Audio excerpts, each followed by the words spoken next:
একদিন হজরত ইব্রাহিম আলাইহিসসালাম আল্লাহর হুকুমে তার স্ত্রী হাজেরা আলাইহা এবং তাদের কোলের ছোট্ট শিশু ইসমাইল আলাইহিসসালামকে রেখে গেলেন এক তপ্ত মরুভূমিতে, যেখানে কোনো মানুষ নেই, পানিরও কোনো নামগন্ধ নেই। তাদের সাথে ছিল শুধু এক মশক পানি আর সামান্য খেজুর, কিন্তু অল্পদিনেই সেই খাবার আর পানি ফুরিয়ে গেল।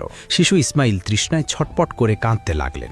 মা হাজেরা সেই কান্না সহ্য না করতে পেরে পাগলের মতো সাফা ও মারোয়া পাহাড়ের মাঝে 7 বার দৌড়াদৌড়ি করলেন, কোথাও যদি একটু পানির দেখা মেলে, কিন্তু কোথাও কিচ্ছু নেই। অবশেষে মা হাজেরা দেখলেন ছোট্ট শিশু ইসমাইল আলাইহিসসালাম যেখানে তার ছোট্ট পা দুটি দিয়ে বারবার আঘাত করছিলেন, ঠিক সেই জায়গাটি ফেটে বের হয়ে এলো শীতল পবিত্র পানি, আল্লাহর রহমতের ঝর্ণাধারা।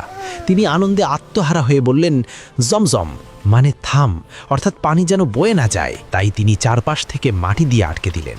সেই থেকেই শুরু হলো জমজম কূপের বিস্ময়কর ইতিহাস, যা আজও লক্ষ লক্ষ মানুষের তৃষ্ণা মিটিয়ে যাচ্ছে। যদি আপনিও আল্লাহর এই মোজেজায় বিশ্বাসী হন, তবে কমেন্টে লিখে যান সুবহানাল্লাহ।